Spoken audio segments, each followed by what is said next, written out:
today.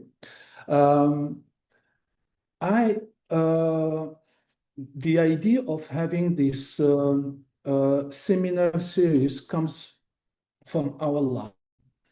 And we decided to to share some information with other lab students and also, of course, researchers. And the first question comes, okay, what kind of things we would like to share? So we're doing courses. This is not exactly what we want to do. If you want to follow some courses, you go to the department of the faculty and you follow some courses. If you want to have some like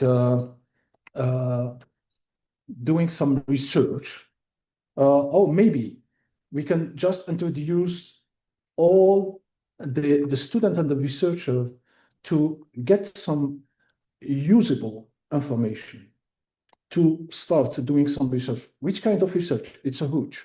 So we focus on something that maybe all of us, we would like to do, but we cannot do because we don't have the background to do it.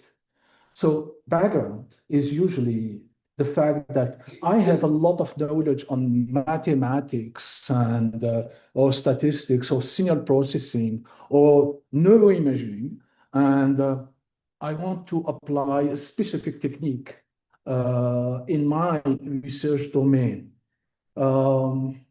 It's hard to say that I don't know what is your background in mathematics. So the question is, can we learn a little bit about this Bayesian framework without any background? And the response comes, yes, we can do it. So I don't need from your side, if you have or not a strong mathematical background. All what I want to ask you now is to be concentrated on what I am going to show you and to share with you. So we decided to have 3 sessions for this, giving you the background for applying this framework. And the first one comes with the key practical concept of the Bayesian approach. If you know that, really, you have the key to build something interesting. So if you have the key, usually you want to know, oh, how I can apply those concepts. I mean, from the practical point of view. And usually the student and the researcher say, oh, which software I can use? Oh, which algorithm I have to use to get this kind of measure statistics. And in this case, Zhenchen is going to come with a hands-on introduction to software of Bayesian modeling. So he is going to show you, oh, you want to get this, so you use this algorithm, and it gives you this information. The meaning of this information, this is my side, and this is today, okay? But how you use it from the informatics point of view, which algorithm you have to use, this is the job of the second section of Zhenchen. The third one is you need to have this like a bigger view. I want to follow all the steps from the beginning until the end. This gives me like a confidence on how I can use all this framework, maybe translate this knowledge in my area of research, changing the data, changing the model, changing something. But I know what I have to concentrate myself in. And this is the job of Obai. He is going to apply with you this workflow on real data set. And of course, he is going to take all the key concepts and all the algorithm and then make them in practice from the beginning until the end. Of course, we cannot cover all the models that we use in Bayesian framework. So we are going to concentrate ourselves on one specific model related to the general linear model, something like that. So anyway, that's the philosophy of this. And to help you, because each session comes once a month, when you, okay, maybe next month, you are going to forget completely these 2 hours. I don't think so. But anyway, if it's the case, so this is the idea of why we don't bring you 10 minutes refresh video, specific video, to start with before, I mean, next month, before Junction comes. Or Junction gives you also 10 minutes video starting with Obay presentation. So this is really very helpful. Such a, okay, a reminder. Okay, so this is the best of what we can do for you guys. Okay, a lot of work. Okay, I hope this is something that you are going to be beneficial on that. And of course, the final exam comes after that. Okay, so based on this, let me start with what I call the gentle introduction of the Bayesian framework. So I am going to follow those steps. I mostly introduce, I think it's very important to have in mind the concept. And it's very important if we understood this, so we follow all the indices that I am going to show you. Okay? That's very important.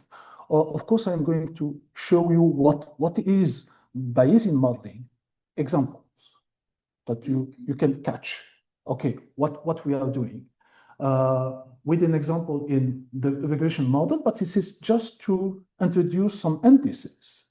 And then the bigger part comes with characterizing what we call the posterior probability. I'm going to talk a little bit about it. So that's the overview of my talk today. So conceptual introduction. Okay, let's start with this flipping discount. And one question is, okay, I am doing some experiments, flipping this count, and the question is, okay, what is the probability to get hats? If you do it 10 times, as you can see here, oh, okay, that's fine. If you do it 10 times, so you see that, 6 times you get hats.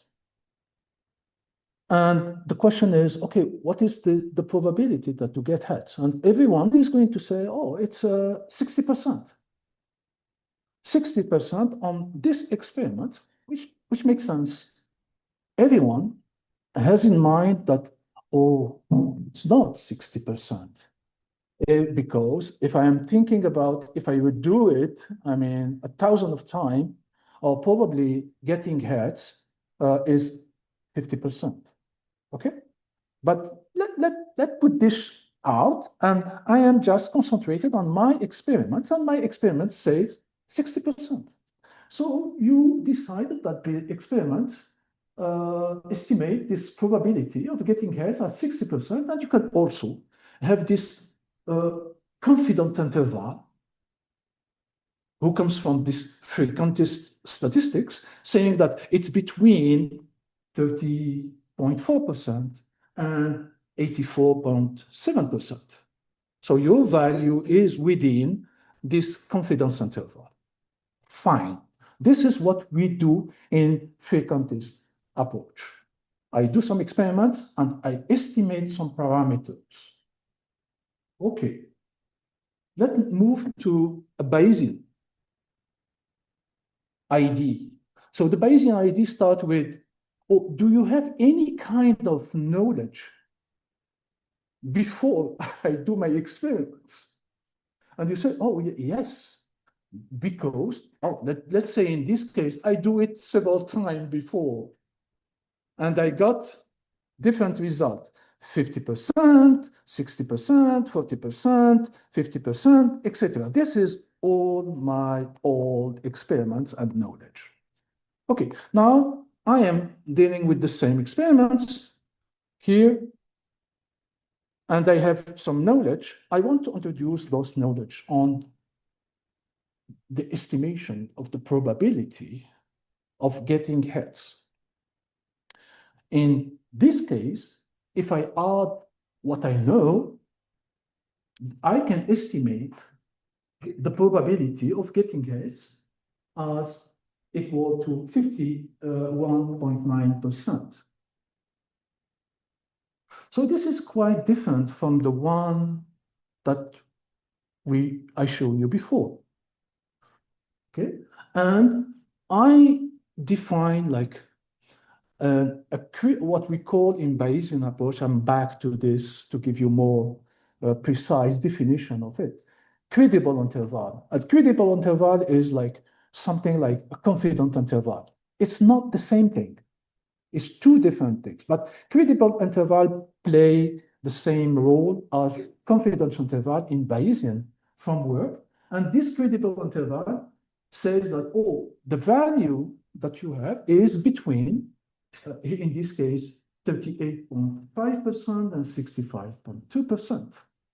So we got some different statistics, or maybe you better than the first one. I mean, the Bayesian result is better of what? Better because you have some knowledge about the experiment. In this case, you know that, or you should find, ideally, 50%. And you have one experience who gives you 60%, and another experience will give you 51%. So you say, oh, 51% is more close to 50%. So probably the prior that I have, or the belief that I have, changed something. Of course, it changed. Okay? So Bayesian approach is how the prior helped me to estimate better parameters. So, okay, keep this now in mind.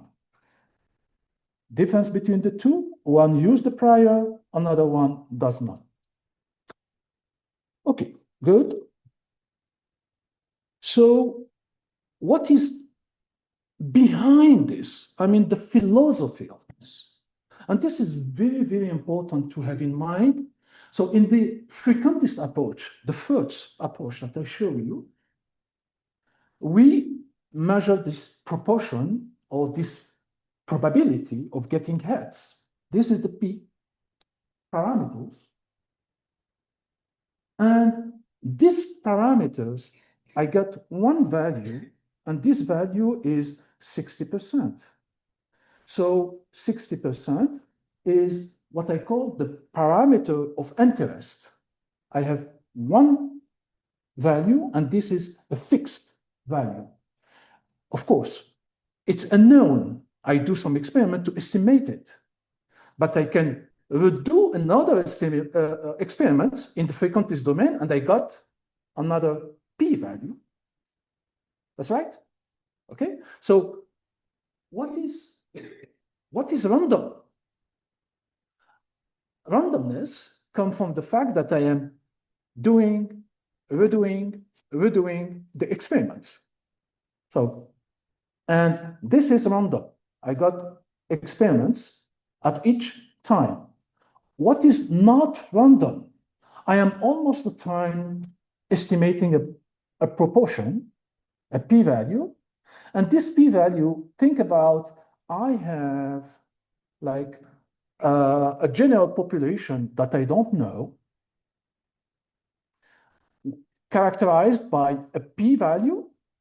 Everyone has in mind as, oh, with this experiment, the p-value is 50%, but I don't know. It's a p-value. And now I am resampling from this bigger population that I don't know. And at each time, I'm estimating a p-value. So I am estimating an unknown parameters, and what is random is the sampling that I am doing. Make sense? Okay. So parameter fixed, randomness comes from the sampling of the data set. In another hand, Bayesian approach. So what the Bayesian approach says is that I don't care about what is the true effect, what is the true value. I did some experiments. I have these experiments, and now I want to know the probability of different values, different effect, given what I observed. I want to have, so what is random here? The randomness goes on the parameter itself. The parameters are estimating different value of the parameters given the data set. So I don't have one fixed value of the population.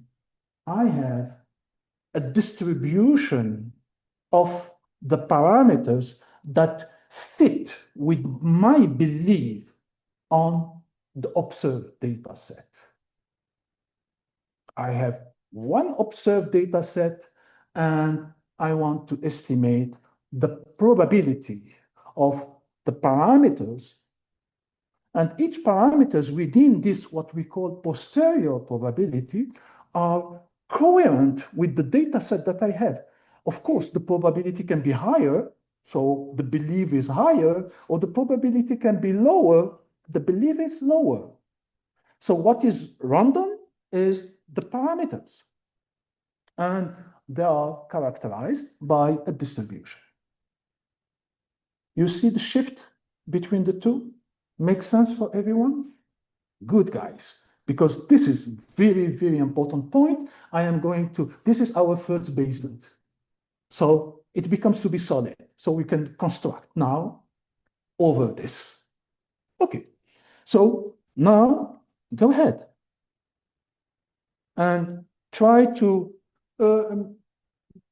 explain some wording that you find in the literature. You know, maybe you don't know, but let's take the first example, because usually, or maybe a few of you knows what is the fixed effect model or the random effect model. Okay, so took the mixed effect model, and the mixed effect model, people talk about parameters who are called random effect. And they say, is this equivalent to what Habib is saying right now? Because we have a random effect. Randomness in this kind of language comes from the structures of the model. The model is random, not the effect. Even the effect is not random. It's unknown. We have a model, and we say that, those parameters are unknown. So the language in frequentist domain is to consider them as random. So keep this in mind. It's different from randomness of a Bayesian approach. I want just to keep this out. So in the frequentist domain, even if we call them random, this is fixed parameters. We can estimate them, or we can just eliminate this effect. But they are treated as a fixed effect. This is not the case in a Bayesian approach. So where is the uncertainty within the Bayesian approach? This is within the whole distribution of the parameters, because you got all the distribution of the parameters. So it's encapsulated in, so the uncertainty is in the distribution itself. So in the Bayesian approach, when you have the posterior distribution, everything is in. So this makes sense to concentrate ourselves on studying this object who is the posterior distribution, but because everything is there. So we are going to filter who is who and how I can do it, how I can interpret this. Right now, makes sense for everyone? Good? Excellent. Of course, this course is not for the people who are expert in the Bayesian approach. This is for the non-expert who want to apply the Bayesian framework, okay? So my energy is dedicated to them. Of course, we can answer a few questions if you have, even for expert in the domain. So, okay, so because I am saying that the uncertainty is within the posterior distribution, so how we talk about uncertainty in frequentist domain? In the usual language is this first sentence that I mentioned.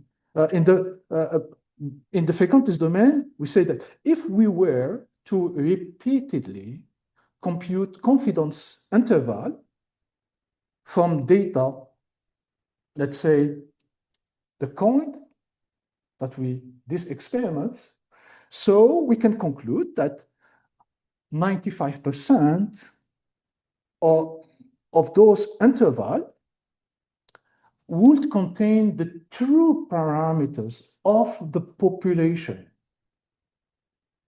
What I show you before, 50% is between. Okay, the 50% is the probability that I expect from the general population, conceptual population, if it exists. And this interval, if I repeat several times, I got different interval. If you look at this 95% of those intervals, this contain your expected theoretical value. In a Bayesian framework, so what is equivalent? We have data set, and I told you that the uncertainty goes within the posterior distribution. It gives you a distribution and not one parameter value. So in this case, this distribution, if I took from this distribution 95%, what does it mean? So it means the following: 95% probability that the parameters lie within this interval. It's not exactly the same thing. I am doing one experiment, the distribution, and I say, okay, the parameters lie within this 95%. Why? It's easy, it's intuitive. I have all the distribution of the parameters, so I took 95% of this distribution. Everything is there. So my parameters should be there. Okay, makes sense? It's more easy than repeatedly doing some interval and taking, hypothetic value. It doesn't mean that it doesn't work, but it's more easy to interpret from the Bayesian perspective. Okay, summary. Summary is that, let's say I talk about this percentage of getting heads, but it can be two variable. I am looking at the correlation between the two variable. Here I just took this correlation, and the question is, okay, is this correlation significant, not significant? I got 0.42, and the assumption is that the data are, the correlation that I am observing is the correlation between two variables who comes from hypothetic population, exactly the same way, okay? And I try to do some assumption about this correlation and to test for this correlation. Usually, when you do that, and this is 99 by 0.99 times, we consider that the distribution of these parameters follow a Gaussian or normal distribution. So we make some statistics around this kind of assumption, okay? Sometimes true, and in our domain, I don't know what is yours, sometimes it's not completely true at all. So we got an indices, and we try to interpret those indices. So that's one important aspect of the idea of the correlation is fixed, and now I try to test for this correlation from hypothetical correlation of the population. In Bayesian framework, we are going to have a distribution of this correlation. If the correlation is your parameter of interest, I have a distribution of these parameters. And this distribution tell me, okay, regarding the data set that you have, you calculate the correlation, and there is the distribution. I see this whole distribution. Let's say it's between 0.1 and 0.8. And okay, what does it mean? It means that, we got, I mean, maybe the maximum of the probability within this distribution correspond to 0.42. Maximum of this probability is 0.42. That's fine. But what this distribution tell you is, or maybe 0.12 or 0.74, it's a probability. It means they are also coherent with your data set. There is some belief, not too much, but still exists. So it gives you an idea. It's not something that I am going to reject. I am going to come back to what is the value of this probability associated to the correlation of 0.12 from my posterior distribution. Maybe 10%. And you can say, oh, this value is coherent with 10% of my belief that this is coherent with the observed correlation. So you have more flexibility, and you can, what I mentioned between the characterizing the strand of uncertainty, this is exactly the case. If you have the whole distribution, you have the value of the probability, and the value of those probability give you the uncertainty. If it's higher, higher, it's lower, lower. So this gives you a good idea about if you believe, your belief on your data and the parameters that you are estimating from your data set. Make sense at this stage? Clear? Okay, good. So I'm talking here about the credible interval. I'm back to it. And you see this 89%. It's usually we talk about 95%. I'm going to say where this number comes from. Okay, but it's not important at this stage. Okay, good. So comparison between what usually people did in frequentist domain and in the Bayesian approach. So this comparison is, okay, usually we talk about p-value. That's what we have in mind.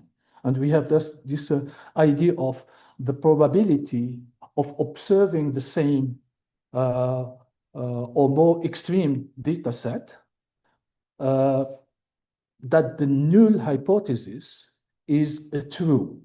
I mean, you calculate a correlation and you say that the correlation is equal to 0. This is your hypothesis.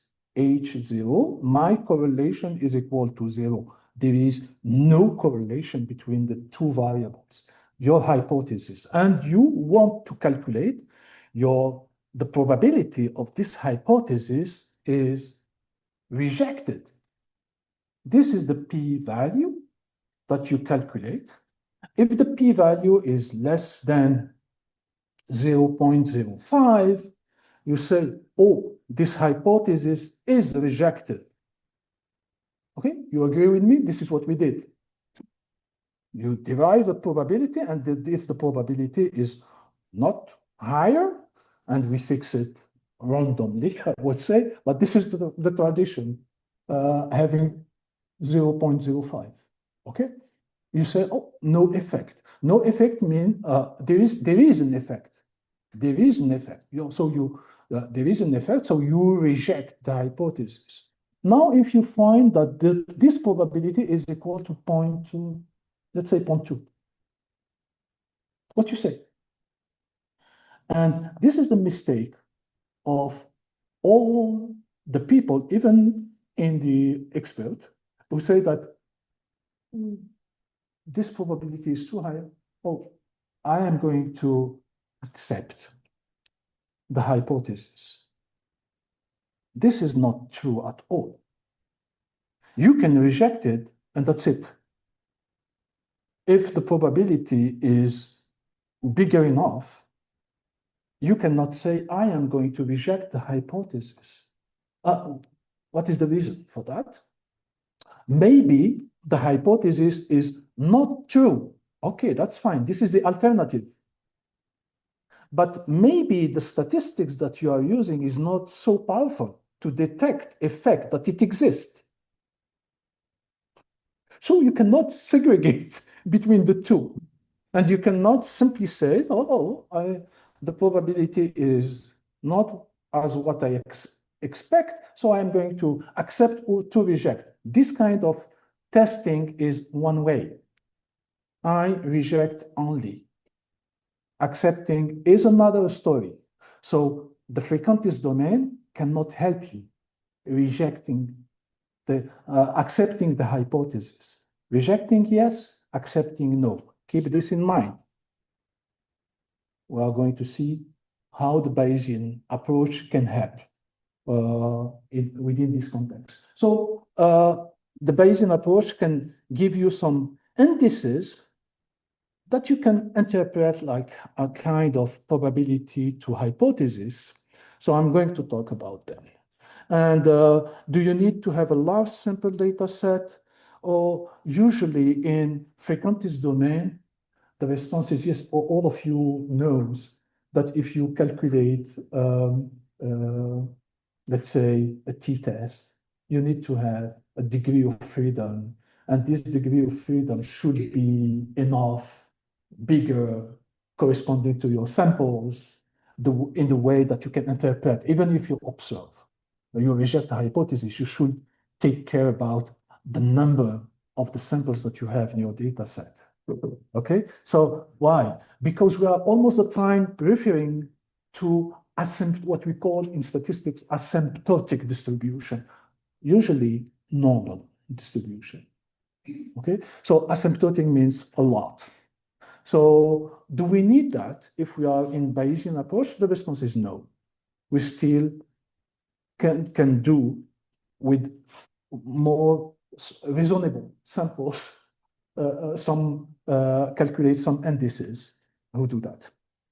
Okay. Inclusion of the information that I have around my experiments, experience of other people that they did in my domain, and I am doing something. Can I put this within my inference? In frequentist domain, they ignore what people did or what you know. So no for the frequentist approach, yes, as I mentioned to you, in the Bayesian approach, which make it like maybe a reasonable way to think about several problems that we have, because we have some experience and we want to add those experience in our belief on the data that we are observing. And that's one thing. What about the parameters? The parameters. The parameters in the frequentist domain, as I said, they are fixed. I am estimating one value, the true value, the true corresponding to the hypothetic population that we have before. In a Bayesian domain, yeah, the parameters are unknown, but I am estimating a distribution of those parameters. Okay, not one, but a distribution of those parameters. So where we put the uncertainty in frequentist domain, the uncertainty is when you repeat the experiment several times, you include the uncertainty there. Okay, in a Bayesian approach, so this is within the posterior distribution. but it's within. So that's a very important aspect. So in both, we are talking about confidence interval in one method and a credible interval within another technique. So this summarizes what the frequentist approach gives you and what the Bayesian approach gives you. Make sense at this stage? There is no formula. Okay, continue this way. So, Bayesian modeling. Okay, how we can now fix the problem? I'm going to concentrate myself time to time. I'm back to the frequentist domain just to show you how it works, how it is. But I am going to talk more about a Bayesian approach. And okay, well, let's take this example. So suppose that we are interested in the proportion of people in Quebec who have used a mobile phone while driving. Okay, I can do the experiment in Paris. I think that the numbers are a little bit more higher than what I am showing you here. But let's say in Quebec, where people are more, we say civilisé. Okay. So that's my problem. I want to do some statistics on that. So if we say that this proportion is zero, so no one used the phone, this is not true at all. And if we say one, it's everyone used the phone. Oh, this is not true also. So we know that it's between 0 and 1. Okay, this is the context, the general context. Now I am trying to do some experiments. What are the experiments I'm doing? So I do, let's say I obtain some information from 100 people, and I got this information that 23 of them used the mobile phone when driving. So I have an idea about my samples, and I know that it's 23%. So 23%. If, let's say I consider this is the 23%, and this is the distribution that I show you here. I'm going to show this on my slide. So this is the distribution, sorry, the distribution of my experiments. It's not mandatory to have this Gaussian distribution. This is to illustrate what I am saying, okay? It can be another type of distribution, but I took this one just to keep you, to introduce the concept itself.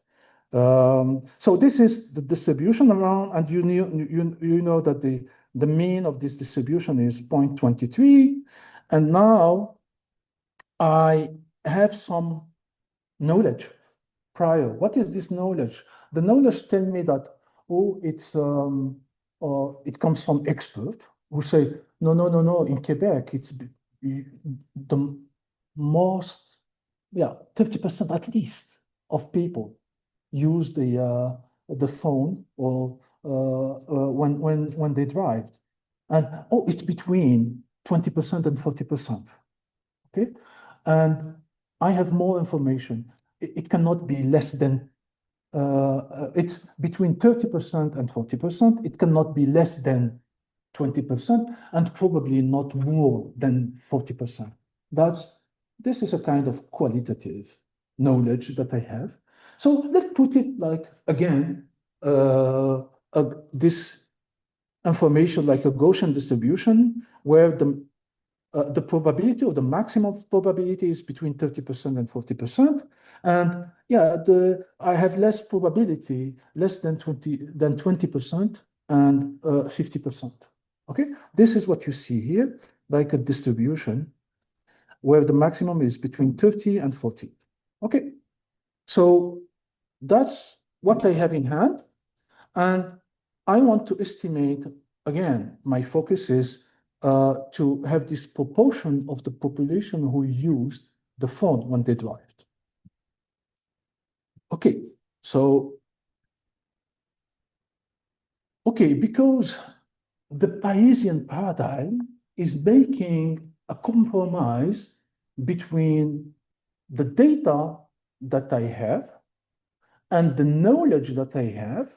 So the formula, I'm not going to make it more explicit than that, say that I am trying to change my prior, update the prior with this posterior. So updating the prior is having the data set that we call the likelihood by the prior. Okay? So we can explain more about this Bayesian formula. This is not our business. You don't need that at this stage. What you need is that I am updating my prior because I am observing a new data set. And at the end, updating, what does it mean? I am moving from one kind of distribution, this is my prior, to another kind of distribution, this is my posterior. So what is this another kind of distribution? Another distribution, including the knowledge that I have now from my experiments. And we say that, oh, it's a compromise between the two. And this compromise goes through this formula. Okay, that's fine. So what it says that you are estimating this distribution, this distribution that I show you here in black. Okay, so can we have a look on it and see that, oh, if you look at the graphic here, you see that this posterior distribution, this belief is equal to 0 or completely close to 0 if they for the parameters who are less than point, let's say 15.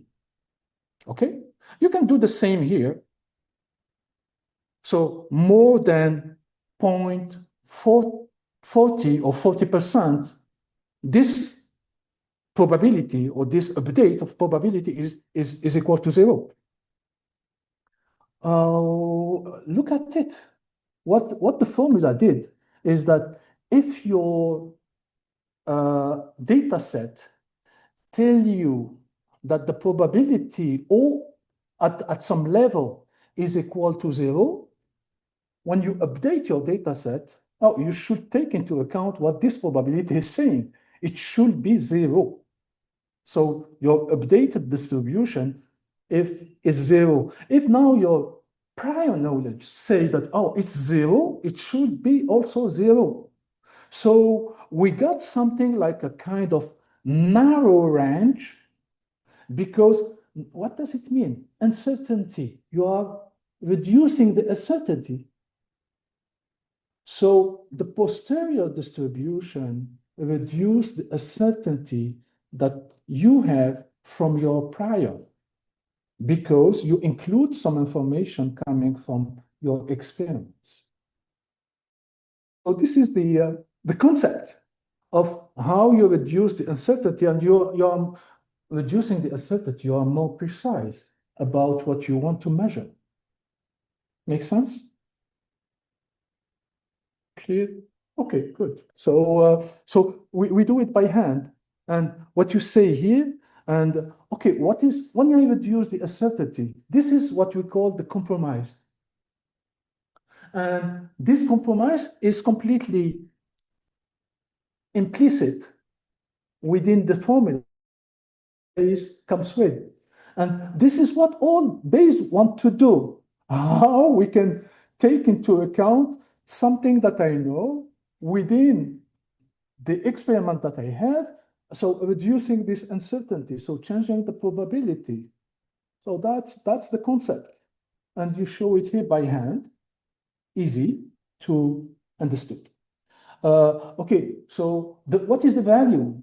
If you look at the maximum of this probability in this case, so we find that in Quebec, 26% of the people use their phone when they drive.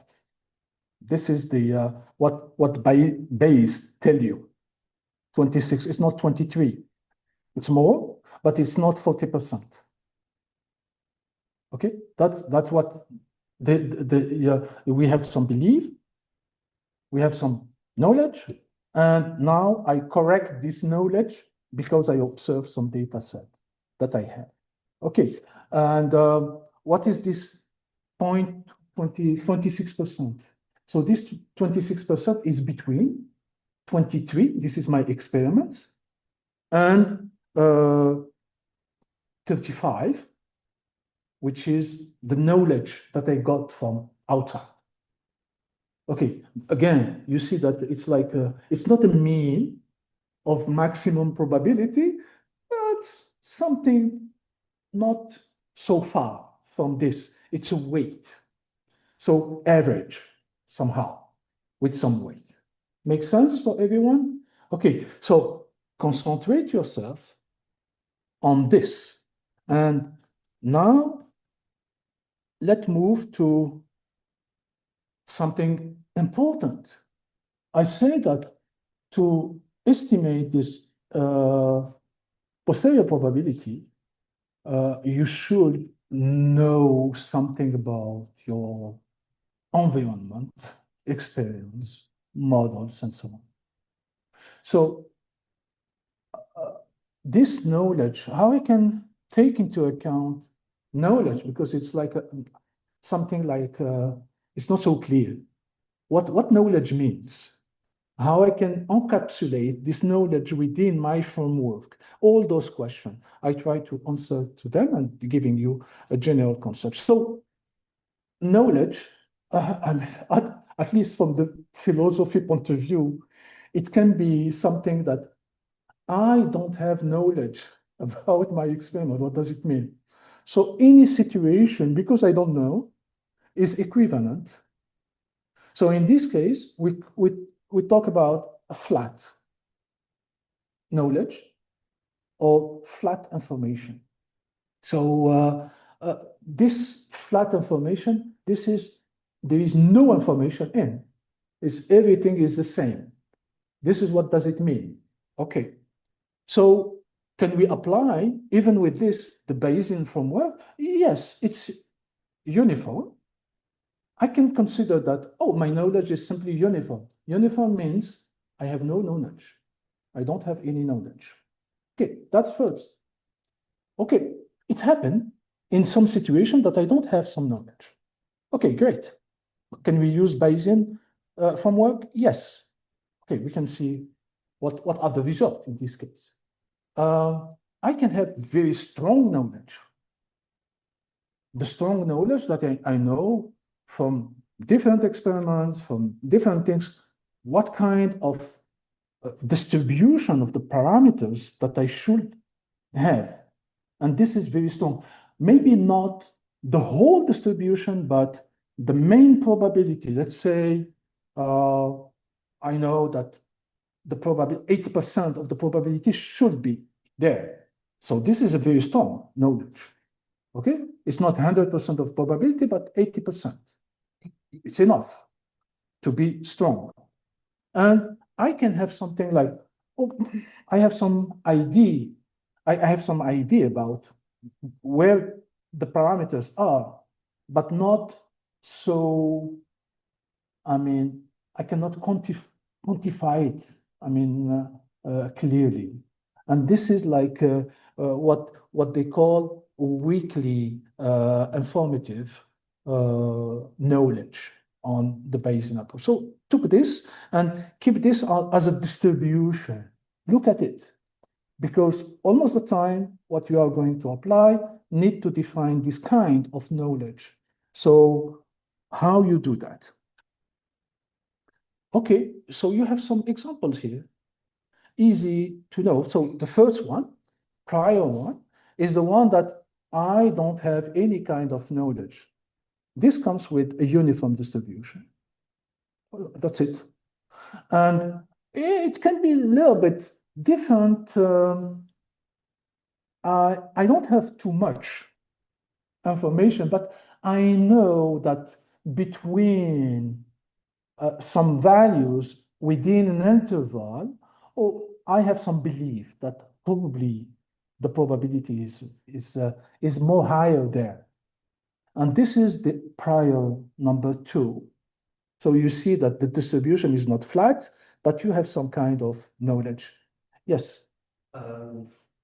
If we don't have bounds, like if we know that we could obtain a real number, but it could be any real number, and we want to have a prior that's flat, then the probability will be approximately 0 everywhere, right? How do we deal with this situation? So I'm talking about this situation a little bit later. So yes, if you have some, you have some knowledge. So it can be any number. That's what you say. Well, I mean, if we only, could be any number, but we don't have bounds. But you don't have bounds. Yeah, it's completely, you are in the first case.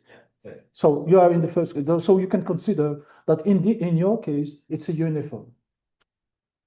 Okay? But because when it's uniform, usually you have bounds.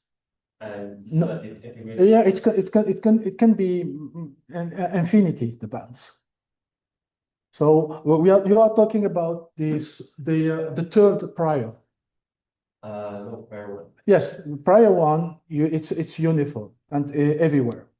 Prior 3 is it's within an interval, but I don't have information. Okay, within this interval. Prior 3 is I know that the parameter cannot be outside this interval. It's uniform on the interval. Okay, so this is another prior compared to the first one. The first one I have really no knowledge at all. In the third one, I have some kind of knowledge. I know that it cannot be outside a certain interval. This is knowledge.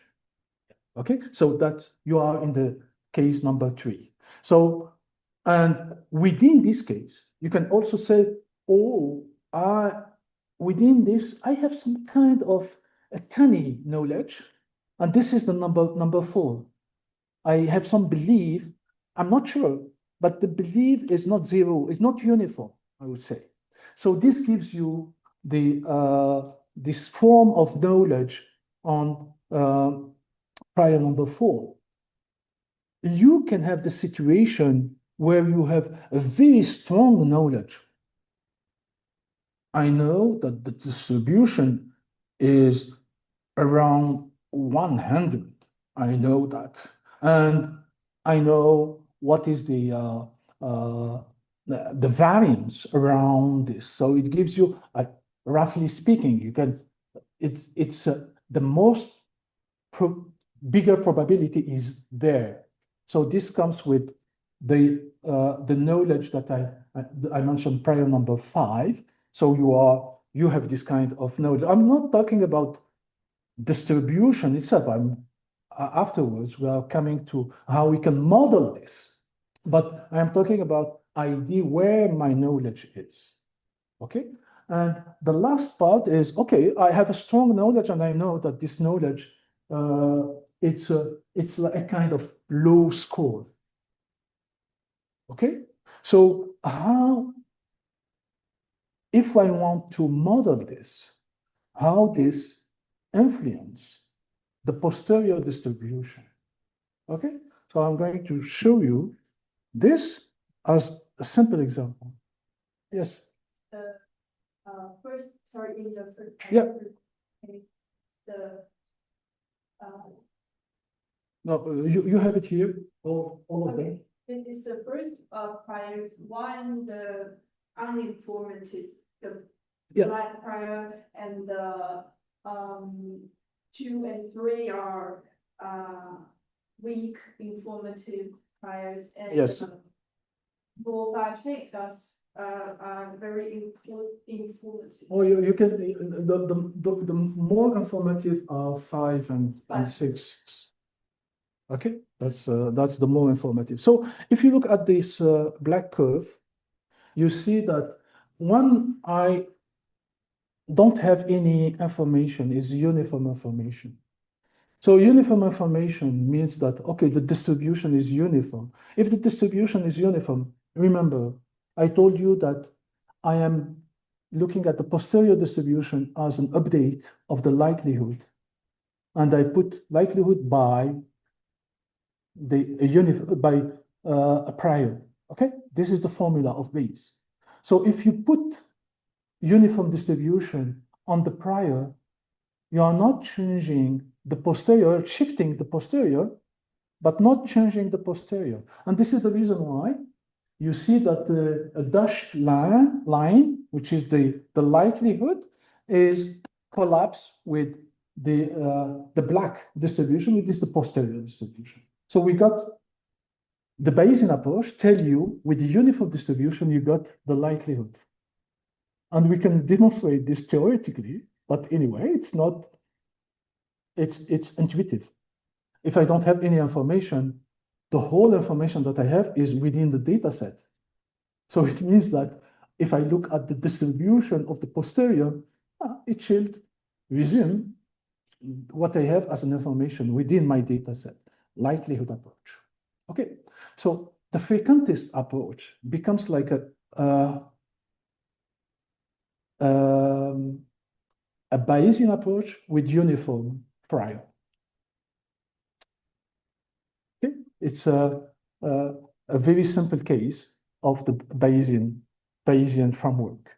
And in the other cases, you see that, okay, we change the posterior distribution because I have some belief on the second example. So the probability becomes a little bit higher. This includes my belief on this distribution. And here, the case where I know within the interval, so the belief becomes more bigger because I am limited. I limit the distribution within the interval. I'm not considering the comparison with the example 1, when the prior is completely uniform between minus infinity plus infinity. And again, the prior is almost the time like focused between the posterior distribution is focused between the likelihood and the prior. The last example is when I shift, there is a difference between the likelihood is not collapsing with the prior. It happened, but you see that even if I do this averaging, I put it between comma, it's a compromise. This compromise in this example comes with the compromise between the likelihood, the data set, and the prior, and this gives you your belief, your posterior distribution. And this is the case that I showed you just before when I talk about this people who drive, talking in their phone. So the likelihood is here, the prior is here, and you see that this posterior distribution is the compromise between the two. Okay.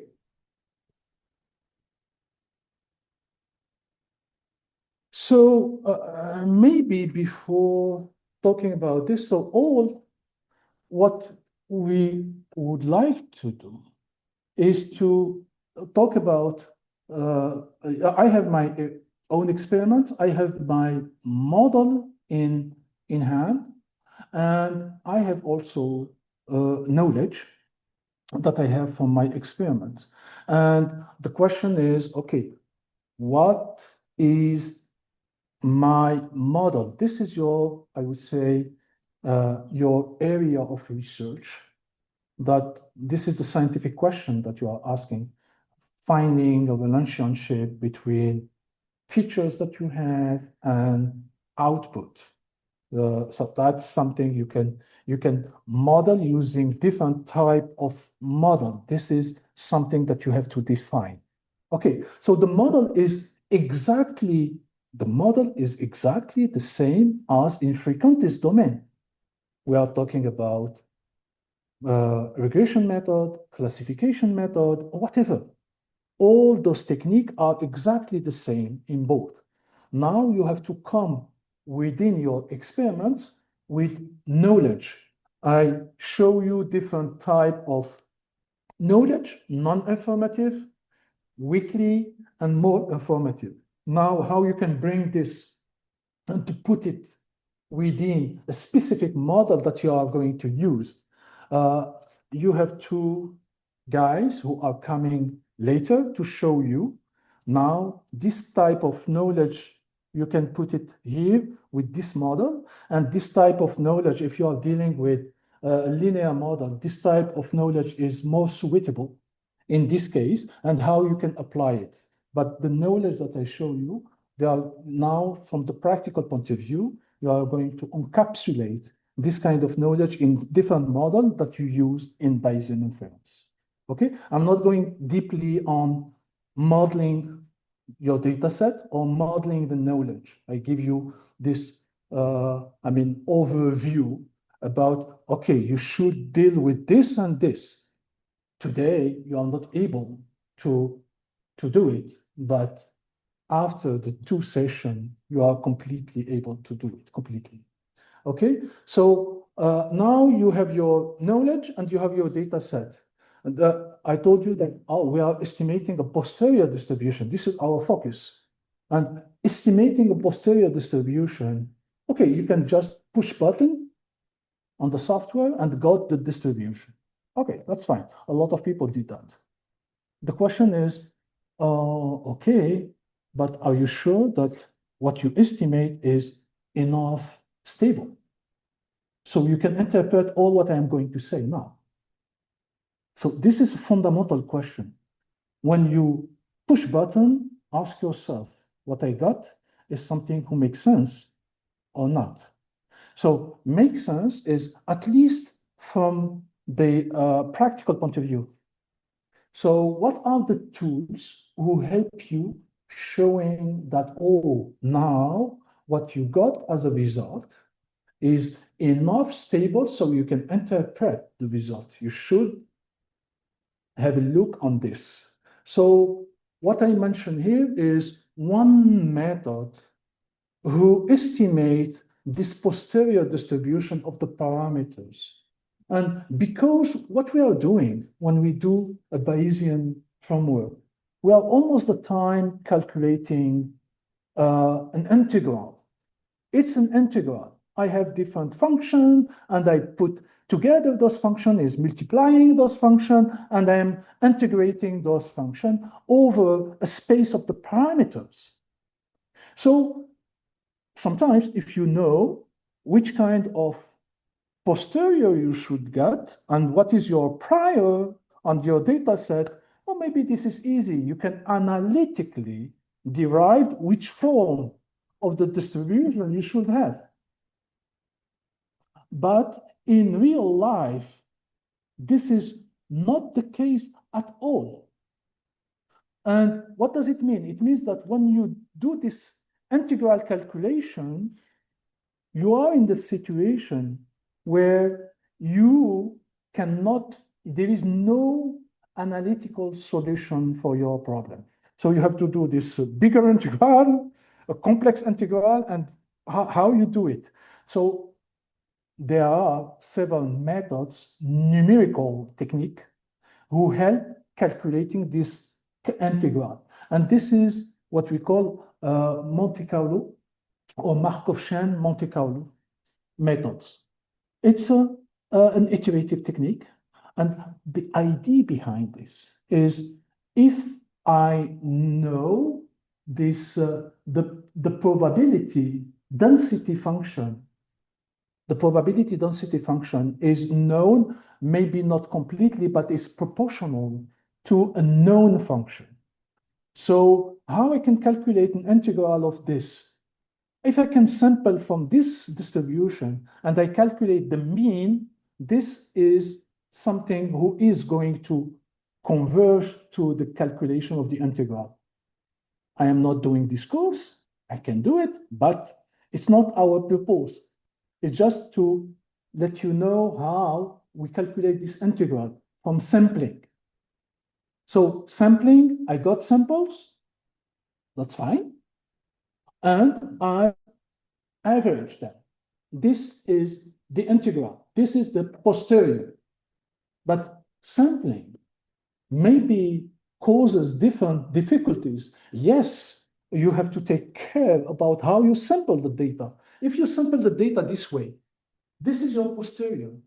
And you are looking at sampling this value, you get this value. The question is this value minimize a kind of criteria? So this is the bigger value that you show here. And the response is no, you are jumping too much. So what you are going to do is rejecting these samples. And the question is, okay, you can fix the jump and sample respecting the jump and simplifying everything that it does not respect this adding, something to your integral. So this help constructing what we call a chain or Markov chain. And this Markov chain is you do this sampling a lot of time, you are going to converge to what we call an equilibrium. And this equilibrium tell you, guys, you got the right distribution of the parameters. Okay, so what you have to ask Zheng next time is, oh, show me how I can do this. Oh, which parameters I have to focus on to be sure that what I got as a posterior distribution is the right one. So convergence of the MCMC approach. Okay, there are some tools who help showing that, okay, I am not using the Bayesian framework in blind way. I am trying to see if what I got as a posterior distribution is correct or incorrect. And at this stage, there are several techniques who can help you. Oh, you can go ahead. Or, oh, guys, back, because your posterior is not so well estimated. Okay? Makes sense? I'm not going to develop this deeply, but Zheng, I think that you are going to talk about the conversions. Okay, that's fine. So now, yes. Whether additional set of values. Oh, this is a very good question. If I start everywhere, do we got conversions? The response from MCMC technique, the response is yes. So if you start at the right place, you are going to converge quickly. If you start randomly, completely randomly, so you need to have some kind of technique to see where the conversions happen. So usually we don't know completely where we start. So we start randomly, and rather than having this kind of Markov chain done once, we start randomly on several point space, and we do the chain for all of them. And this is one way to see that if all the chain becomes stable at some times, that means that, oh, maybe you reach the right position. So that's a very important point. And I think that this is exactly the technique that Zheng is going to show you. You don't need to have too much knowledge where you have to start, because from the practitioner, guys, it's heavy, it's difficult. So yes, there is this technique who can help. So you take some time. So this is just to illustrate the fact that my posterior distribution is by model here, and what I am estimating is in a red line, and you see that if I increase the number of iteration, so in this case, if I move until 5,000 samples, so the distribution of the posterior becomes like completely very well estimated. Okay, we can stop the process at some level. But 1,000 maybe is 10,000. 10,000 is maybe enough. From the practical point of view, a lot of people did something around 5,000, but depending on the data set and depending on the model that you are using and the complexity of the model that you are using. But from these practical things, I don't know if Zhengshan, you are going to talk about the number of iteration, the sample. Okay, so okay, keep this within his part. Okay, but ask him. But this is very important aspect from practical point of view. How much iteration should I have? Okay, this depends on the parameters and the complexity of the model. Okay, that's fine. One of the technique is Metropolis Hastings algorithm, but is heavily used. There are others, but I'm not going to develop this at all. So at this stage, I understood what is the Bayesian framework, the paradigm first. I know that this paradigm is simply updating knowledge. So coming with distribution. And I have to take care about this because everything is in the distribution. If the distribution is not well estimated, so poof, you are in the water.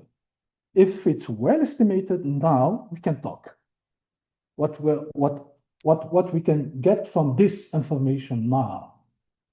Okay, so took an example, and in this example, let's say I took this from the document. Everything is going to be given to you.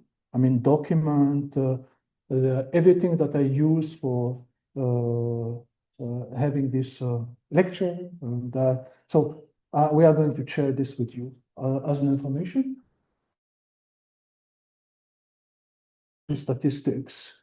The data set you can apply with also is a conventional IRIS data set. So what we are looking here is that we are trying to find a linear relationship between the sepal length and the petal length. Okay, I have two variables here. So I try to, and I said that, okay, I am using this linear model. So y is equal beta 0, it's beta 1 x, meaning that I have like beta 0 is the intercept for the regression analysis, and we have beta 1, who is the slope. It's a line. You have the slope. Okay, so you know from the frequentist approach that we can estimate the parameters. So beta 0 equals 4.3 is one value that you estimate from your data set. Okay, so I have 150 observations. You can estimate this value of the parameter beta 0. Beta 1 is 0.4. Okay, that's what I estimate from the data set.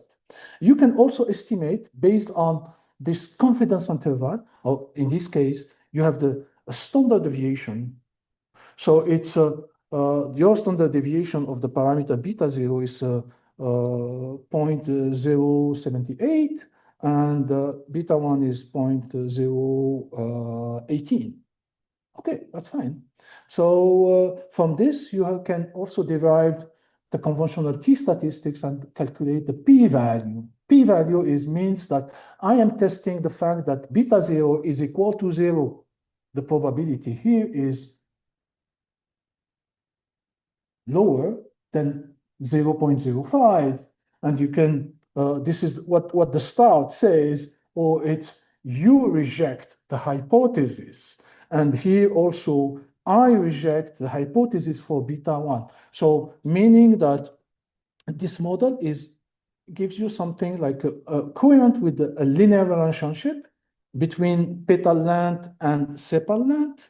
That's what the model says. And it says that, okay, the relationship is positive between the two, meaning that when you, if what you expect from the petal sepal length to increase compared to petal length. So yeah, I'm expecting 0.41 as an increase. So that's what the model says. Okay, good. And that's all. So I got a model and I did this kind of thing. So now translate this model in Bayesian framework and ask the same kind of question. So you know that the model does not change. The model is the same. The parameters that I have to estimate, the distribution of the parameter that I have to estimate are the same, but I need to introduce something else, which is the prior of the parameters. How in this case? So there are some strategy to introduce the prior. One strategy is to say that, okay, I can simply look at the output. This is why I have this data set. I know the mean of this data set. And I know the standard deviation of this data set. So I can build a Gaussian distribution around the mean of this data set and the standard deviation of this data set. So this becomes like my belief from the data that I have. And the standard deviation is, you see 2.5 by the standard deviation. I took something like flat, but I have some knowledge. Okay, we can do the same. And for the beta 1, I took the slope, which is, yeah, the slope is, there is no slope, 0. And the variance of the slope, it's something who depend on the standard deviation of the data set by the standard deviation of the explainable variable x. Okay, so this is one way to fix those parameters. Is it a general way? In some case, in the linear models, this works very well, but it's not the only way to introduce prior. That's something that you have to ask Zhenchen and to ask Obay. With different knowledge, he is going to introduce to you. Yes, you have one question. So you use the data set to estimate the prior? I'm sorry, I'm using the data set, yes? To estimate the prior? Oh, yes, this is just an example. So I can come with, I have a data set, and one of the examples is, okay, which kind of prior I can use. So this is one way to introduce the prior, but maybe not the better way to introduce the prior, but you need to introduce the prior. This is one example I just would like to show you. This example, it can be something I don't know. And uniform, I'm back to, in this case, to the frequentist estimation. But, oh, it can be something else. Okay, so just give you this example just to let you know what are the output of this method. The output as what I show you here. And what you see is, we are not talking about the value of the parameters. I am talking about the median of the distribution of this parameter. So the median is 4.3. The median of the posterior distribution of beta 0. And the median of the value of the beta 1 is 0.41. We're lucky. The median seems like close to what the frequentist approach gives you. Expected, but yeah, interesting to show this. And it gives you a series of other parameters that I am going to introduce step by step. Okay? So what this tell you? This is exactly what you have here as a distribution. In yellow, it's a distribution of beta 1. So I have the data set, I am estimating the posterior distribution, and you got this distribution. And this distribution is between 0.35 or 2. No, it's bigger than that. It's 0.48 and 0.31, something like that. So this gives you all the probability of the distribution of your parameters. If I look at the mean of this distribution or the median of this distribution, so the median are those parameters. Okay, I'm back to this. So the distribution range from, roughly speaking, 0.35 to 0.50 with a maximum around 0.41. Okay, makes sense at this stage? I estimate the distribution. I'm now looking at the distribution to characterize this distribution. Median, mean, confidence interval, etc., etc. So I'm back to now specifically to this. So this is interesting because we got something like close to the frequentist domain, looking at median or mean, and I have other parameters on this distribution that I can also use and interpret. Okay, I show you that we have several parameters and not only the one value that the frequentist domain gives you. Frequentist domain gives you one value and confidence interval. That's all. Okay, here we have distribution. And in this distribution, I go to the mean, I found something. Median, I found something. Credible interval, I found something, and so on. And there are other parameters. What are those parameters? And what they tell us? And this is something that you should know. I mean, I'm a practitioner of the Bayesian approach. I have my model, I have my prior, and I push on the button. I got distribution. First, I verify that this distribution is correct, conversions and so on. And with this information, I'm back to looking at all the statistics who comes from this posterior distribution. What are those statistics? Posterior indices, region of practical equivalence, Bayesian or Bayes factors, and so on. What those parameters are, what they said, and how can I use them in my experiments. Okay? So now I am focusing on this posterior distribution and how you are going to interpret. Normally, at the end of this course, Bayesian framework is known. Is, okay, I have a model, I have data set, and I have prior, I got posterior, and now what I see in the posterior, I know what does it mean regarding my experiments or my model. And that's it at this level. So how you make it in practice, this is the session number 2 and session number 3. Okay. So in indices, here we have two categories of indices, what we call centrality, and the other indices are uncertainty. So centrality and uncertainty. What this centrality is, you have a distribution, and so centrality is something like talk about the mean of the distribution who gives you the the probability who is around the mean.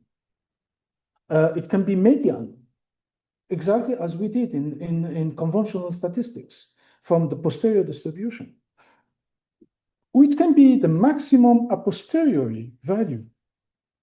In fact, I'm back to those indices. Uncertainty. I told you that in the Bayesian approach, the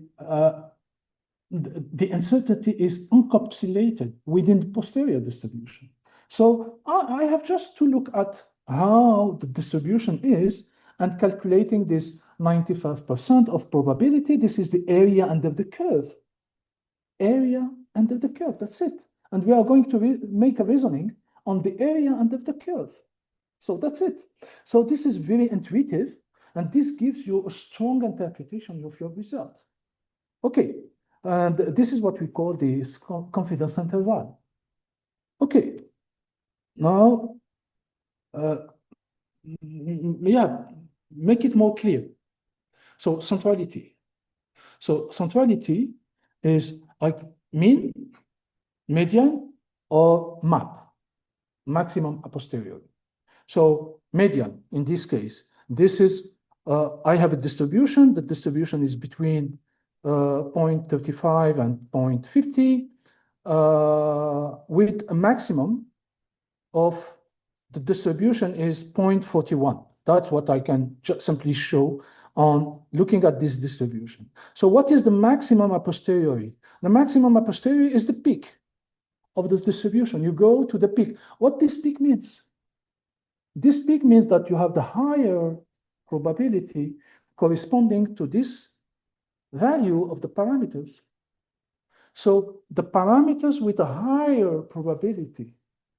So this is fundamental.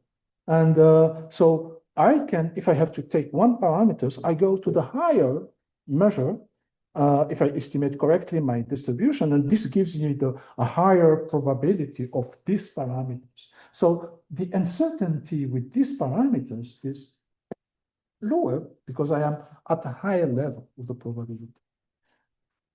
So that's the higher value of the probability map. Okay, and median. Median is, I split the distribution in two, 50% and 50%, and you have a value of this, what we call the median, who can split by two, your area under the curve. Okay, and sometimes median is more stable than other parameters. And this is the reason why a lot of people use median, because it makes sense splitting the distribution on two, and you are in the middle. Okay, so median is close, of course, to mean. Sometimes it's not true. Sometimes it's also close to the map, but there are situations where the map is different from the median. And so it's more interesting having the median than the map, and depending on your model.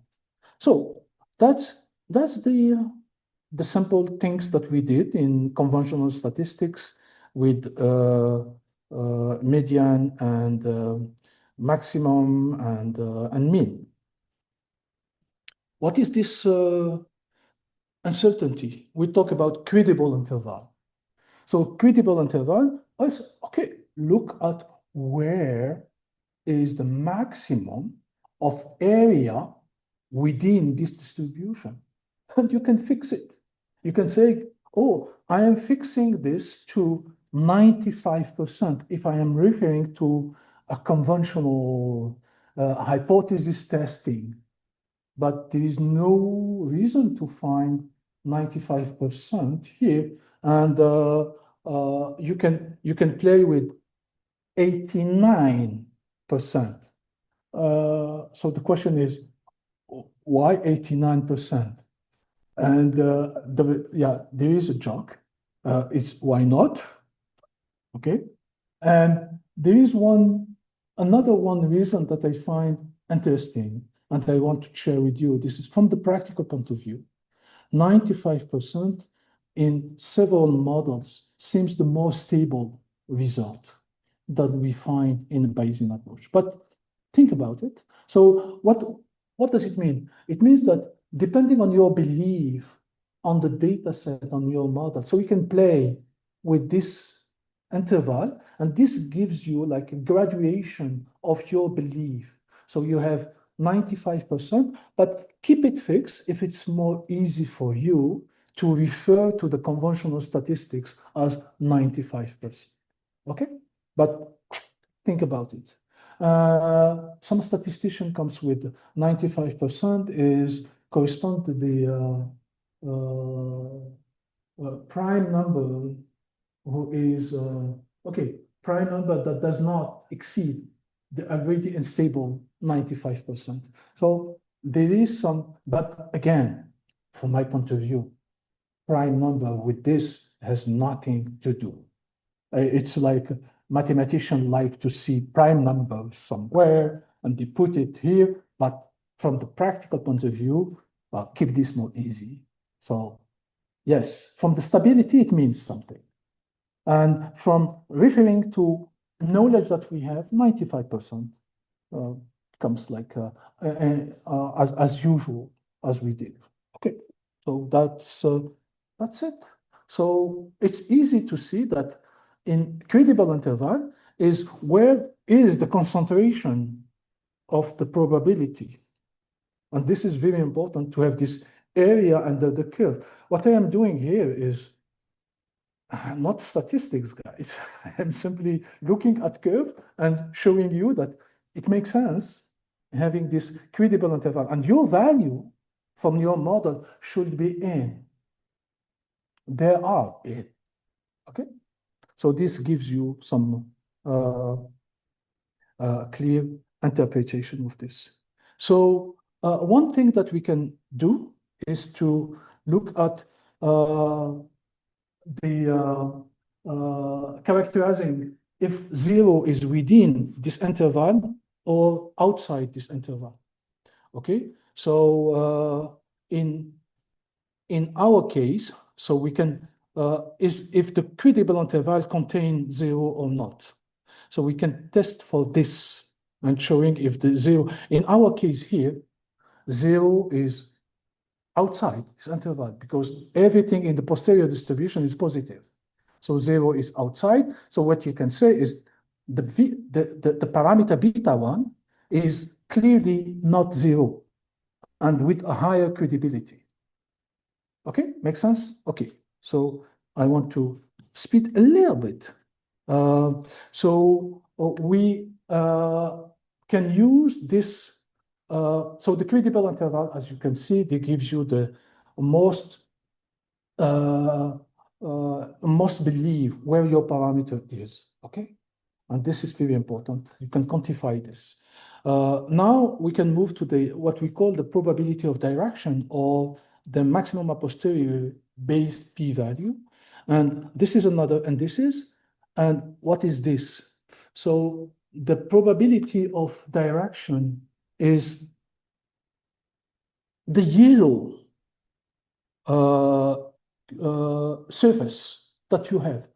What is this? You can see this as I fix 0 and you are above 0, less than 0 or bigger than 0. The PD calculate the proportion of posterior distribution that have the same sign as the median. So you took the median, you see the sign of the median, positive, negative, and you took all the values who has the same sign.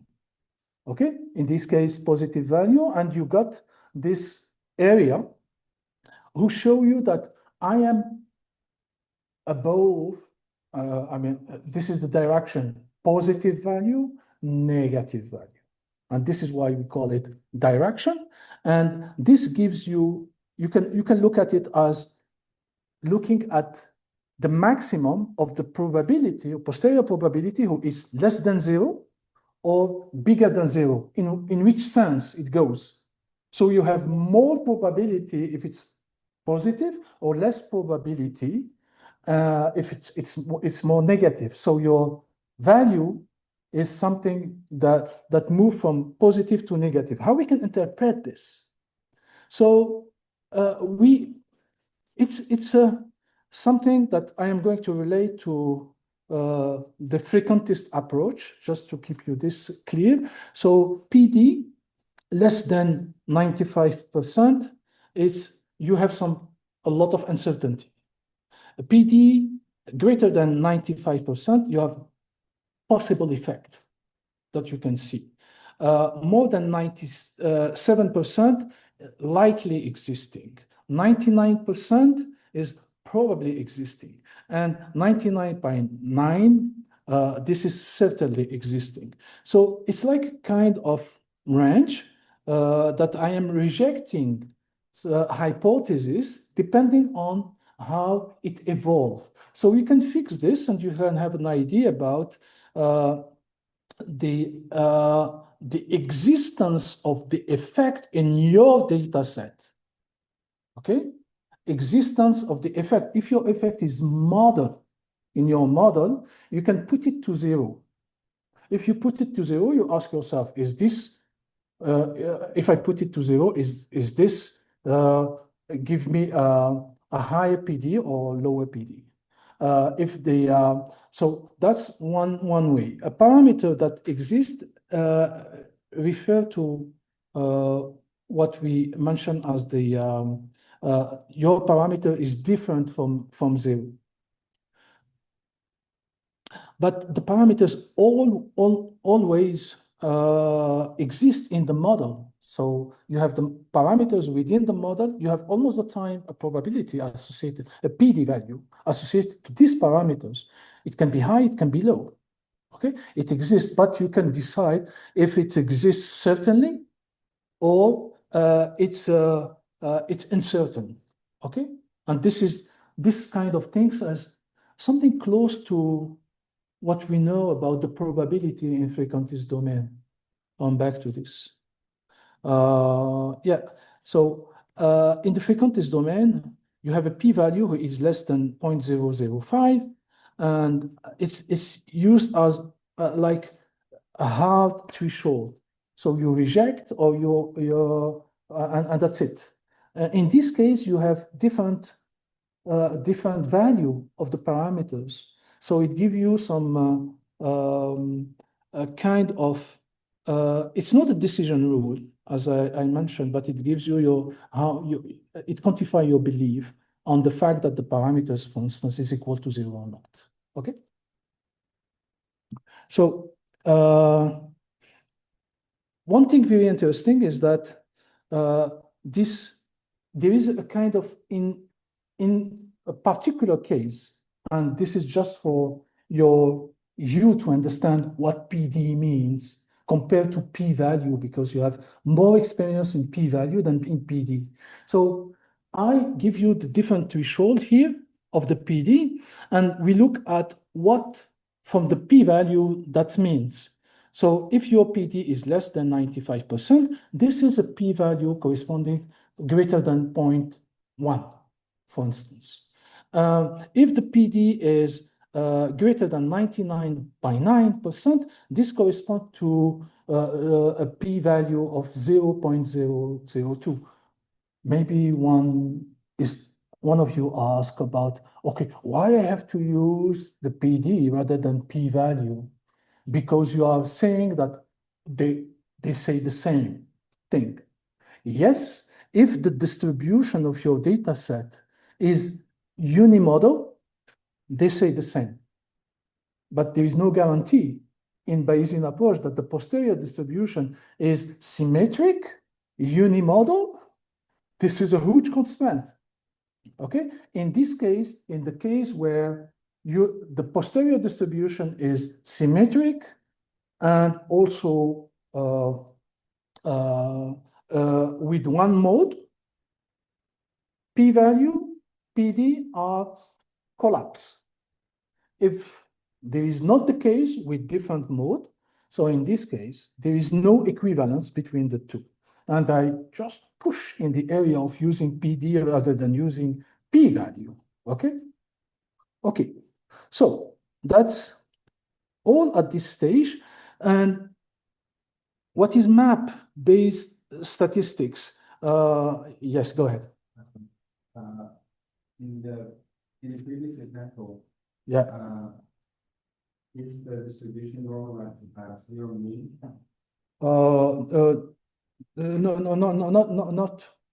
No. You have the posterior distribution. The posterior distribution is this distribution is normalized. It's between yes, the area under the curve is equal to 1. But it's not normalized to have zero mean. Otherwise, if it's normalized to have the zero mean, you should have something around here. But this is not the case. Okay. But the question is that why the sign of the median should matter. Why the Sign of the median. yes, the question is what PD tell us? PD tell us in this case is where is the maximum of your belief compared to your parameters, because what you have in the x-axis is your parameters, okay? And you have the probability of these parameters, the probability of 0. Your parameters is at 0. So where your parameter is it a positive effect of these parameters or negative effect? Okay, so PD tell you in which direction your parameter is moving. In the example that I gives you about the slope of 0.41 in the Iris data set, the parameters is equal to 0.41, and we see that beta 1 distribution is completely shifted. 0 is not in. So what does it mean? It means that the effect is almost the time 100% positive. Okay, that's what does it mean. Okay, that's all. Okay, so what this map based value is, this is defined as the density, the value of the density at 0, divided by the map value. So it's a red divided by the blue.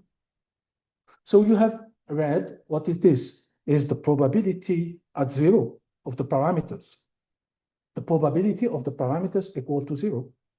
And the map is the maximum probability of the parameters. Okay, if you take the right ratio, the ratio is in favor of, is it close to 0 or is it bigger than 0? So if the map is more higher than this value at 0, so you can decide that, okay, I am far from 0. It gives you a belief of, this is a kind of intuitive aspect that I wrote here, this is under the posterior distribution, the most probable value of the parameters, if the parameters is equal to, it's a kind of linking the value of the parameters equal to, you have to quantify the belief of the parameter if 0 is acceptable for you or not. Okay? Though this ratio gives this kind of intuitive sense of how unlikely the null value is. Okay? So this depends on the distribution. I'm playing with only the posterior distribution at this stage. I'm looking at 0, I'm looking at the map, and I calculate the ratio between the two. That's it. And this gives you an indices of your belief on 0 is acceptable for you or maybe not. Okay. Okay. This corresponds to a value of 0. 0 is, we talk about this PD value who tell you in which sense the effect goes, positive or negative. 0 is acceptable, not acceptable, okay, depending on this ratio. And now we move to another indices. Some of them are overlap. They are saying the same thing, okay? And take the vision of practical equivalence or ROP. So the vision of practical equivalence is if you want to test a parameters equal to 0, as we did in frequentist domain. So if we want to translate this in Bayesian domain, we have some trouble. Why? Because in Bayesian domain, you cannot say the distribution is equal to 0. It's not one value. It's a distribution, okay? So in this case, we find something that help us doing this kind of quantifying or our belief that the parameters is 0 or maybe not. Okay, how we can do that? So the rho is, or the percentage rho is if you took all the distribution, this is the area, the red area. It's around 0. You can fix this area around 0, and we can ask if this area compared to the whole area is bigger enough or not. Okay, makes sense, sir. Okay, so in this case, so we simply look at this area. We can compare the red area with the total, and we talk about a global rho. Or we can compare this red area only on this confidence interval. So we can add the confidence interval, 95%, 89% of the distribution, and compare with the red area, okay? So we can bring them together, okay? So in this case, so the percentage of FROP correspond to exactly what I'm saying here, as the rho full means that I'm taking all the distribution, all the area under the curve, okay? So now, how we can use this. So in practice, I say credible interval plus ROB decision rule. But usually we use the total area, and this is mostly the ROB, simply the ROB, using the full distribution. So it's sometimes the test is more sensitive. So this is my recommendation of what I know. I usually use the total ROB. So yeah, so you can simply look at this area, and now if I look at this area, simply quantifying this area around 0, what we can say? And so what we can say about this area, as I mentioned to you, which is easy to understand. So we have some rules in Bayesian framework. And we say if this area is greater than 99% of the total area of the rho, so we accept the null hypothesis. My parameters, for instance, my hypothesis is the parameter is equal to 0. So if I have the rho representing 99%, I accept the null hypothesis. If it's between so let's say greater than 97.5% in the rho, maybe it's neglectable in the model. What the rho doesn't conclude is if your parameters or your area is less than 97% and greater than 2%. It's a huge part. In this case, uncertainty, I cannot decide. But the rho says that I cannot decide if your parameter is neglectable or not. Okay? If now the rho is less than 2.5%, oh, the effect is probably significant. And if it's less than 1%, I reject the hypothesis. What you can see here, guys, and I want to attract your eyes in the rope, took the first one and the last one. You can accept a hypothesis with the rope. You can also reject the hypothesis with the rope. This does not exist in frequentist domain. In the frequentist domain, you can reject, but accepting it's more complicated. So rope help you to reject or to accept the hypothesis based on this. We can do better, but in this case, we see the power of this kind of statistics. What is the limitation with rope? I told you that we have to define an interval around 0. Okay? So how we define this? And this is like a practical way, depending on the model. If the model is, you are dealing with linear regression, so you can fix the parameters like this. So minus 0.1 by the standard deviation of the output and plus 0.1 standard deviation of the output. And you can look at between minus 0.1. What does it mean?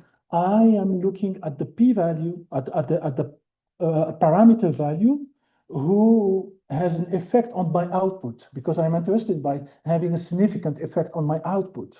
So I fix, the interval corresponding to the output. And this gives you something like, if the relationship between y and the variable x are linear, so this makes sense. If it's non-linear, like a logit model, or logit model is, you have an interval, but it's not minus 0.1 plus 0.1. It's minus 0.2 plus 0.2. So you should know this. This depends on the model that you are using, and this depends also on your data set. That's the problem that the rope can come with, but you are going to see some example with Zenshan and with Obai on a linear model. So last part of characterizing the distribution is Bayes factors. And this comes almost the time. And this is also somehow redundant with the rope, and I am going to show you why. Okay. So Bayes factor. What is Bayes factor? So let's say here I am testing two posterior distribution. In the case of where I am testing that my parameters is 0, is 0, compared to the parameter is non-zero within my model. So in this case, I am looking at the prior density. So I'm comparing the prior density, which is in this dashed line, with the posterior distribution that you see here. Okay, so comparing this, if we focus around 0, so you have the probability on the prior, and you have the probability on the posterior. If you look at the ratio between the two, this gives you your belief on which model is better than others. Is it if you have a model with the parameters and you put the parameters to 0, so you can compare between the two models and which one is the best. So if you look at this, so you have what we call the Bayes factors. This is the ratio between the two. I am fixing at 0, but you can do something else. I talk about the rope just before. So I took an interval because all the values are around 0, maybe are close to 0. So in this case, I can put this blue area within the prior and the red area within the posterior, and I can calculate the ratio between the two. And this is Bayes factor versus rope. Okay, so this gives you my belief on the parameters if it's 0 or less. That's an important aspect. So as a summary, you see that I am giving you this complex formula. It is not. It's a base factor for the rope is also the ratio between what I call odds of the rope, posterior full, and the odds of rope of the full prior. So what is odds? Odds is simply the probability of your model or your belief, A, divided by 1 minus the probability of this. So I take into account the hypothesis and the hypothesis H0 and hypothesis H1. So I took all of them. So one is probability is P of A, and the other one is 1 minus P of A. This is what we call the odds, and I can calculate this ratio between the two. So if I have the two posterior distribution, I can calculate this. So how I can use this in practice to decide if one model is better than another model. So back to the example I give you with the Aries data set. So we took the data set, let's say in my model, I have only one variable. It's petal, who explains sepal, okay? Linear relationship between the two. I can add other variable who exist, species, okay? I can have a model with spaces and petal.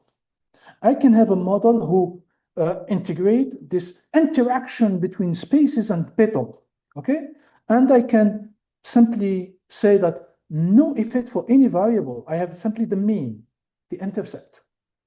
I have no variable. So the question is, okay, which model is the best if I compare between the two? Okay, each model is going to give you posterior distribution of the parameters, okay? And based on this posterior distribution of the parameters, I can compare between two posterior distribution. I can calculate base factors based on the posterior distribution of the parameters. I take a model petal only, and I can compare it to petal. This is the same model. So in this case, base factor is 1. Okay, the ratio between the two is exactly the same. It's 1. And otherwise, if I took the posterior distribution of species or the other model, so I can calculate this posterior distribution. So I can do it 2 by 2 for all the model. And at the end, the model with a higher base factor is the best model. So in this case, you can see that spaces plus petal compared to petal only is higher. And this is the higher value that you can see. And petal and spaces compared to spaces is also very higher, and so on. So in this case, a simple point of view here with this base factor told you I prefer, or the data are more explainable by this model rather than that model. So the best model who can explain your data set in this example is the spaces plus petal, which is the best model that you can apply on your data set. You have several models and you select which is the best one. Base factor give you this. Okay, so easy. And what I did is looking at the posterior distribution of each model and comparing the two. Okay, that's what I did. That's it. No complicated at all. Okay, let me finish and we open for a few discussion. So I am saying again is in the frequentist domain, I can calculate the parameters. I can reject the hypothesis, but I cannot say I accept the hypothesis. This is what I mentioned again with this first sentence. And the second one is, if you have time, so you can have a look on this paper, who compare different methods. For instance, they compare this high density interval, which is corresponding to the CI interval, with ROP, and base factor, which is the best, because ROP gives you also comparison between the models. Okay, so in this case, what they say is that we recommend the use of base factor. Why? Because with a very small number of samples, it seems that the base factor is enough stable. So it comes from the stability of this. So this is one recommendation. If you, of course, you can look at different indices in your model. You can look at ROP. You can look at HDI ROP. And you can look at base factors. And so my recommendation from the practical point of view is to have a heavy look on base factor. If base factor say no, it's no. Okay, that's it. This is from the practical point of view. Okay,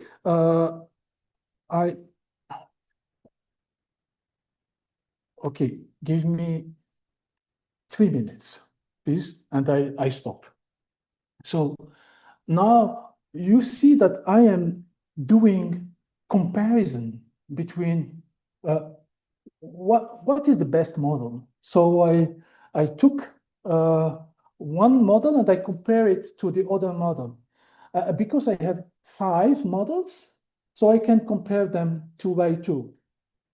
Now, in our domain, if I am looking at which categories of variable have an effect on my model. So in this case, and I have a huge number of variable, how I can do that, guys? So I cannot try to do it 2 by 2 because otherwise I am still sleeping in the lab. So I need to do it like once and to see if variables, I'm losing something and getting something else. What I am getting is I have several models. It can be one model and I put or I eliminate few variables. So I have several models. Okay, that's what's happened often. Which parameters has an effect or not.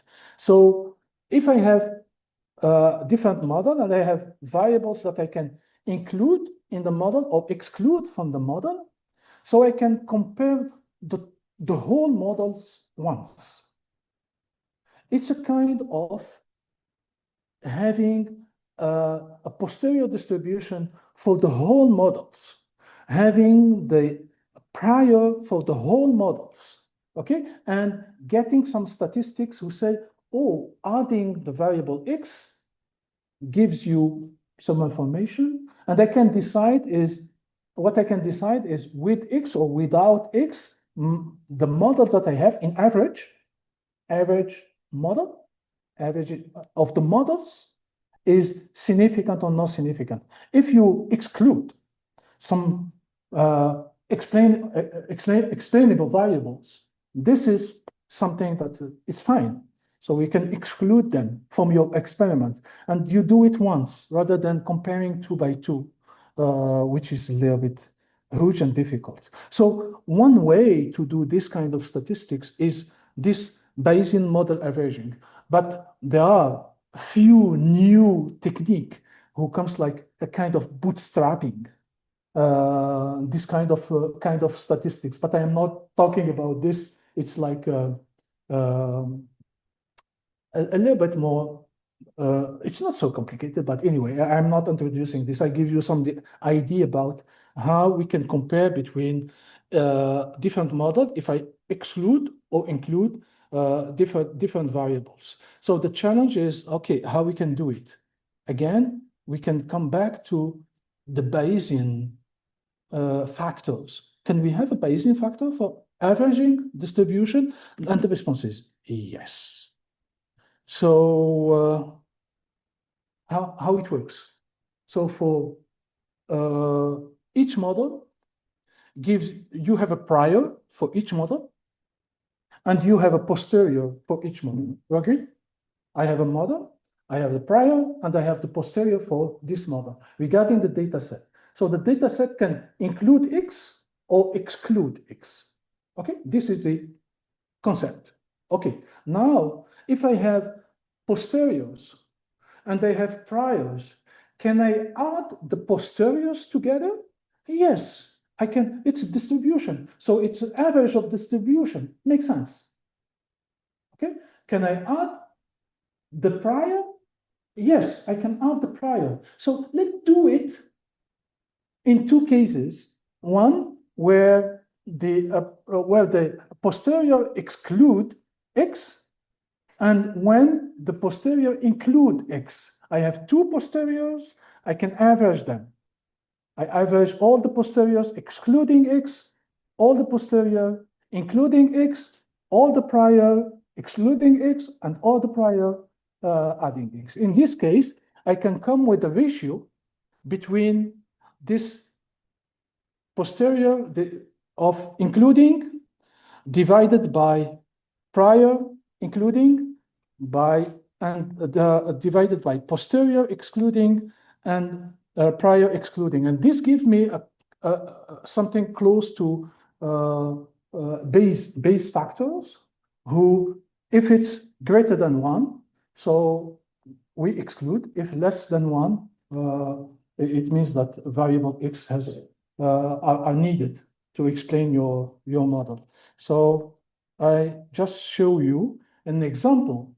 If within the Avis data set, if we took 3 models, only petal, only spatial species, and petal length with spaces. So what we can say is that if I look to the last model is the interaction between spaces and petal length. I know that this interaction is not significant. Before I show you that this model has not been selected when I compare 2 by 2. My expectation is this global model is not going to select this one also. Okay, so this Bayesian or averaging model gives you the result here, and you see that the coefficient is more higher than 1, of course, and this is in favor of the model, including petal, and it's also higher for a model including species, and it's not at all, it's less than 1, is 0.17 for the model who include the interaction between the two. So meaning that, okay, if I have to select the variables, of course, I'm going to take into account petal and sepal. I'm back to what we did before. But now this method is a more general one, and you can apply it to a huge number of variables, and it's done once. Okay, so that's a very important point. So summaries is I talk about the credible interval, probability of direction to test where the effect goes, a region of practical interval testing for if it's around 0, if it's 0 or not, Bayes factor who select between at least two models, but can test also for the if the parameters is equal to 0, and we show this the parameters are often complementary, so they say sometimes the same thing. So it's nice having several testing saying the same thing, and the Bayes factor can not only test for if a parameter is equal to 0 or not, but also can compare between two different models. And this is really very, very important aspect in Bayes factors. And so the workflow or reflection on the workflow, on the Bayesian workflow is this, you have to define and to specify your prior, you have to compute your posterior, and you have to summarize the posteriors with the different indices that I am talking about. And so next, what is next? Next step is all those indices are going to be, validated from the practical point of view, how you can apply them and how you can interpret them, mostly from the stability point of view, like calculating the conversions of the MCMC, as we mentioned this, but other parameters. And of course, this framework need to be included in a more general view. You have a data set, you have to select a model, you have to apply this, and how you can apply everything within one context that OBI is going to gives you.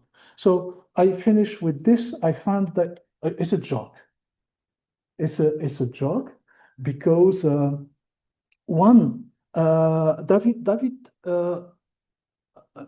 it's a statistician who is Stefan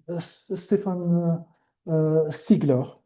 Stefan Stigler is a historian of statistics, and he asked the question, who discovered the Bayes theorem? Everyone is going to, oh, who discovered the Bayes theorem? This is Bayes. And he did some work, and I found this very, very interesting. So what is his work? He looked at this, the publication outcomes and the history of the publication and so on. And he said that, oh, David Hartley was a statistician who famous in 1749, and David Hartley published a paper and where the principle of the Bayesian approach is given. And this is 12 years before Bayes died. Oh, okay, we can say that, oh, Bayes talked to him and he reported this on his book. And because the paper of Bayes was published by Richard Price, and this is 15 years after the publication of the theorem by David Hartley. So David Hartley comes offshore before. Okay, that's what we can say.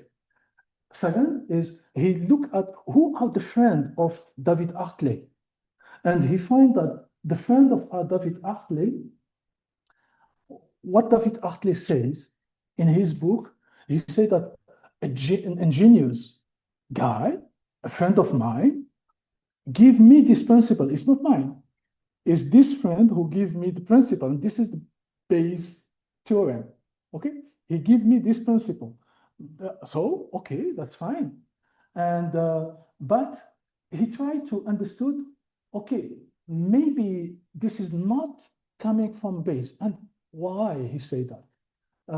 Because he looked at somebody else called Sanderson. Sanderson is Nicholas Sanderson is there. And why he said that? Because he looked at if who knows who. And Hartley was a friend of Sanderson and others, of course. But Sanderson was in the area of Hartley first.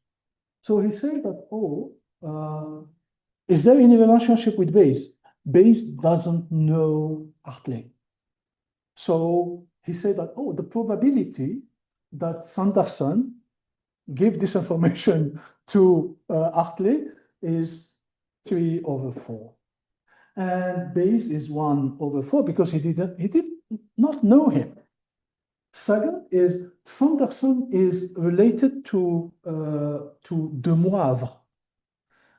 A lot of you maybe doesn't know Demoivre, but Demoivre is the one who discovered the normal law, normal distribution. And at that time, everything was around normal distribution. And because he said that, so Bayes is not related to Demoivre. This is offshore, because when Demoivre published his book for the normal distribution, at that time, when the person who buy the book, they put their name. So it's not publication as we know now. It's you took a book, you buy a book, you put your name. So all the names who are within the Demoivre, Bayes is not there. Sanderson is there. So he said that, oh, Sanderson is here, Sanderson is here. And now he took the probability that Sanderson again is discovered this theorem is 3/4, and Bayes is 1/4. And he said that both of them were genius, because this is what we have from the literature. So he said, okay, let dig this genius in favor of Bayes. Okay, now can I look at who discovered the theorem based on the data set that we have here? And if we calculate the probability, the posterior probability who discovered who, we find that this probability is 3 times in favor of Sanderson than to Bayes. And so what is funny is that the Bayes reasoning, Bayes would have been deprived from paternity by a Bayesian reasoning, which is for me incredible. So anyway, this is a story, and of course it's just at this time it's a joke. So we stay with Bayes, but I would like to just to finish between everything has something linked to everything. And I like this kind of stories. Who is the best, who discover who, and you can find all what we gives you as a material. You can find it here, but I think that Obai is going to send you all the document that serve to build this our session 1, session 2, and session 3. And of course, we are going to give you also the video of the presentation, and also adding another video, which is what I call 10-minute video, just as a reminder. So please look at least the 10-minute video if you have time and you have a month. So you can come back to the old video. If you have any question,